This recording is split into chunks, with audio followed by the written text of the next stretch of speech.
The grand hall of the celestial spire shimmered with a light that was not light, a hum that was not sound.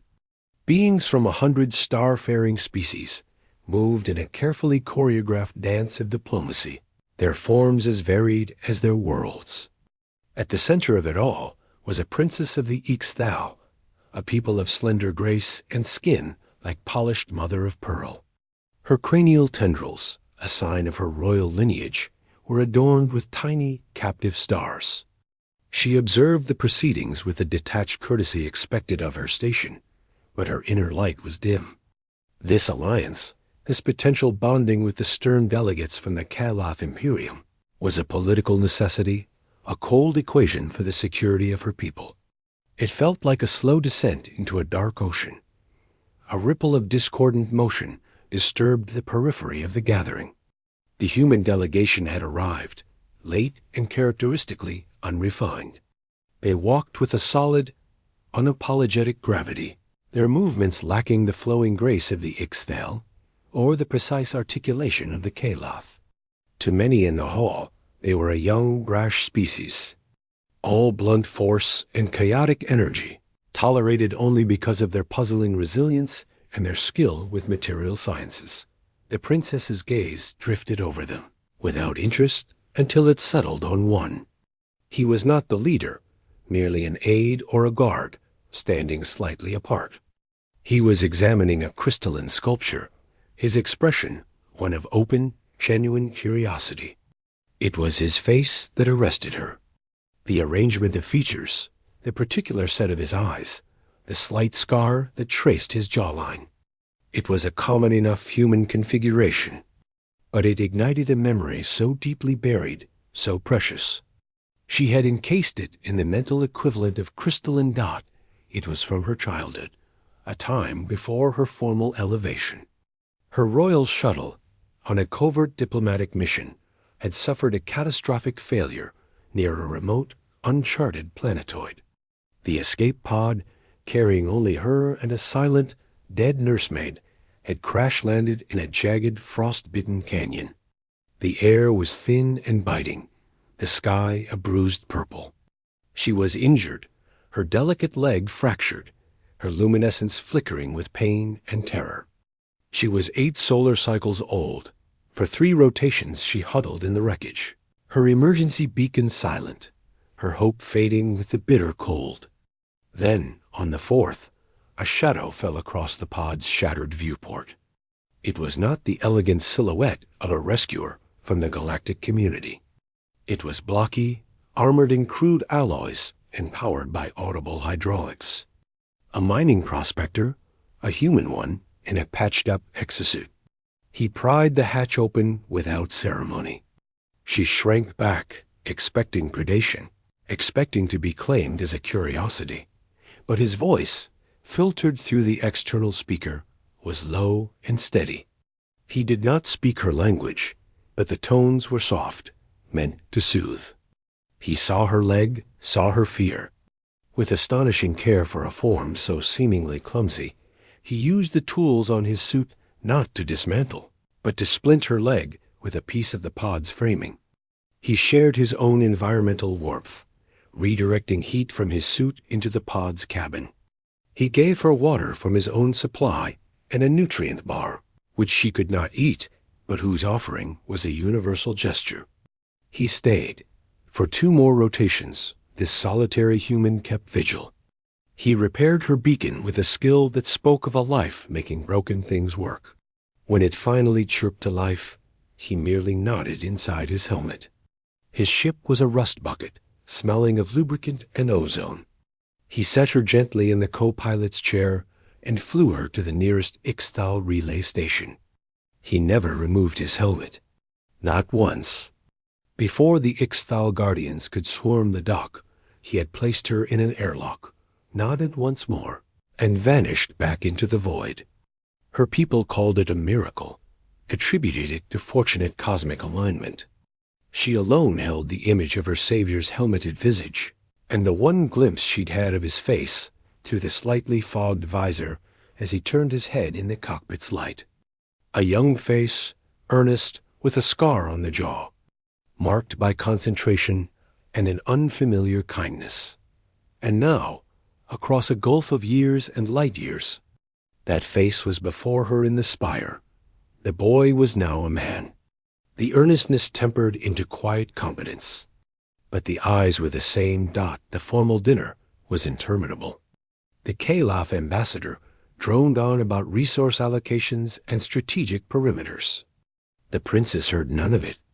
Her entire awareness was fixed on the human aide, who was now speaking softly with a Florian botanist, his gestures open, his laughter a short, warm sound in the cool hall. Every detail confirmed it. The way he held his head slightly to the side when listening, the specific contour of the scar, the absence of fear in his eyes when looking at beings far more exotic and powerful than himself. A decision, swift and absolute, crystallized within her. It was not political. It was gravitational. When the meal concluded, she rose. The hall quieted. Ignoring the Caliph ambassador, who extended a manipulator limb in expectation, she glided across the polished floor. The crowd parted. She stopped before the human. All conversation ceased. This was a breach of protocol of staggering proportions. The human looked up, surprised but not alarmed. He offered a small, polite bow of his head. "Princess," he said, his voice the same timbre, now unfiltered. It resonated in her very core. "You do not know me," she began, her voice clear and resonant in the silent hall. "But I know you. Long ago, on a dead rock in the Erinis sector, a child was dying in a broken pod. A stranger came. He gave her warmth, mended her beacon, and asked for nothing. He wore a helmet and never gave his name. But a child sees. A child remembers." She watched the memory surface in his eyes. It was not a grand revelation, but a slow, humble recognition. The mining job, the crash site, the little alien with light in her skin, terrified but brave. He had filed it away as a strange, good thing done in a lonely corner of the galaxy. "That was you," he said, not as a question, but a statement of simple fact. "It was," she said. "You saved more than my life that day. You saved my faith. You showed me that kindness is not a weakness, but a power that operates on a frequency some cultures have forgotten to sense." She then turned to the assembled dignitaries, to her own stunned advisors, to the increasingly agitated Kai Loth. "I have considered the proposal of the Kaloth Imperium. Their logic is sound. Their power is evident. But I will not bond my people's future to a logic that sees individuals as expendable, to a power that recognizes no law but its own. I have seen a better principle in action." She turned back to the human, her inner light now blazing, casting soft rainbows on his plain, functional attire. "My people need allies who build, who mend, who stay when there is no profit in staying. We need allies who see a scared child in the dark and respond not with calculation, but with compassion. Therefore, I propose a new dialogue, not with the human diplomatic corps as a whole, but beginning with the one who, by his solitary actions years ago, proved the character of his species." The hall erupted. The Caliph ambassador stormed out, issuing dire pronouncements. The human diplomats stood in stunned, cautiously jubilant silence. The galactic news networks chattered with the scandal.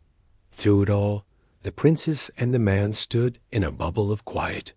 He finally spoke, his voice low. "I just did what anyone would have done, but no one else did," she replied softly. "Only you. That is the why of humanity. You do not see yourselves as special for doing it. That is the most extraordinary thing of all. The negotiations that followed were fractious and complex. The Caliph threatened. Other powers maneuvered. But the princess, with a newfound steel in her will, was immovable. The alliance forged between the Ixthal and humanity was not one of overwhelming military might, but of shared principle. It was an alliance built on the human concept of paying it forward, a chain of decency started by one man in an exosuit. He was assigned as a liaison to her court, a permanent link. They spent long hours together, often walking in the spire's stellar gardens. He taught her about human concepts like duty and home. She taught him about luminous poetry and quantum harmony. One evening, as a double star set beyond the crystal dome, she looked at him, the man who had twice given her a future. "I never asked," she said. "Why did you never take off your helmet?" He was quiet for a moment, watching the stars. "I was young," he said. "I was afraid my face might scare you. We were not seen kindly in those days. I thought a helmet was less frightening." A soft chime, like distant bells, escaped her.